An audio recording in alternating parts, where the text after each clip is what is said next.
எல்லாருக்கும் வணக்கம். 2026 தேர்தலில் ரிசல்ட் என்ன, யார் முதல்வராக வரணும் அப்படிங்கிறது குறித்து தமிழ்நாடு இளைஞர் கட்சி மற்றும் காளையன் யூடியூப் சேனல் சேர்ந்து நடத்தின கருத்து கணிப்பு. ஒவ்வொரு தொகுதிக்கும் திருப்பூர் மாவட்டத்தில் தொகுதிக்கு 100 பேர்னு சொல்லி ஃபிக்ஸ் பண்ணிக்கிட்டு இருக்கோம். அதில் முதல் கட்டமாக அவினாசி தொகுதி 100க்கு 101 பேர்கிட்ட நம்ம கருத்து கணிப்பு வாங்கியிருக்கோம். அவர்கள் எல்லாமே இந்த மாதிரி ஃபார்மில் நீங்கள் பார்த்தீங்கன்னா தெரியும், இதே மாதிரி ஃபார்மில் ஃபில் பண்ணி பிளாக் அண்ட் ஒயிட்டில் எடுத்திருக்கோம். இதில் யார் முதல்வராக வரணும் அப்படிங்கிறது விஜய் அண்ணா, ஸ்டாலின் அவர்கள், எடப்பாடி அவர்கள், நாம் தமிழர் சீமான் அவர்கள், இவங்கள யார் அடுத்த முதல்வராக வரணும் அப்படிங்கிறத டிக் பண்ணி பொதுமக்கள் உள்ளே போட்டிருக்காங்க, ஓட் பண்ணியிருக்காங்க. அடுத்தது பல்லடம் தொகுதி தயார் நிலையில் இருக்குது. இது எம்டி பாக்ஸ், இது ஒன்றும் கிடையாது.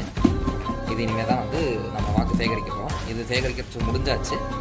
குறிப்பாக நாங்கள் கருத்து கணிப்பில் நாங்கள் போய் கேட்ட ஆட்கள் எல்லாருமே 35லேருந்து 60 வயதுக்கு உட்பட்டவர்கள் தான். ஃபஸ்ட் டைம் ஓட்டர்ஸ், யங்ஸ்டர்ஸ் கிட்ட நம்ம டார்கெட்டே கிடையாது.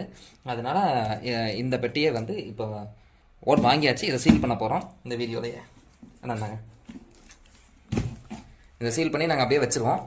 வர 14ஆம் தேதி பொங்கல் அன்னைக்கு, காப்பு பொங்கல் அன்னைக்கு நம்ம காளையன் யூடியூப் சேனலில் பார்த்தீங்கன்னா நேரலையில் இதை பாக்ஸை ஓப்பன் பண்ணி நம்ம ஓட்டு எண்ண போகிறோம். எப்படி ஒரு எலெக்ஷனில் 4 பாக்ஸ் வச்சு அந்தந்த கட்சிக்காரங்க உட்கார வச்சுருந்தோமோ, அதே மாதிரி திமுக குரால், அதிமுக குரால், பிஜேபி குரால், விஜய் அண்ணா குரால்னு உட்கார வச்சு அவங்க ஓட்டை அவங்ககிட்ட காட்டிட்டு கரெக்டாக டிக் பண்ணியிருக்காங்கிறத வெரிஃபை பண்ணிவிட்டு நம்ம ஓட்டை எத்தனைங்கிறது ரிசல்ட் அறிவிக்க போகிறோம். அது எல்லாமே லைவ்ல நடக்கும்.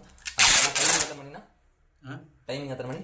டைமிங் 12 மணிக்கு நம்ம ஸ்டார்ட் பண்ணுவோம். ஸ்டார்ட் பண்ணி அன்னைக்கு எவ்வளோ நேரம் எடுக்குதோ அன்னைக்கு சாயங்காலம் நம்ம ரிசல்ட் 12 மணிலேருந்து நம்ம பாக்ஸ் ஓப்பன் பண்ணி என்றது எல்லாமே லைவ்ல இருக்கும். காளையன் சேனல் எல்லாரும் ஃபாலோ பண்ணி வச்சுக்கோங்க. நீங்கள் கம்பல்சரி அந்த ரிசல்ட்டை பாருங்கள். திருப்பூரில் தேர்தல் களம் என்னமா இருக்குது அப்படிங்கிறத 14ஆம் தேதி சாயங்காலம் தெரிஞ்சிடும். நன்றி.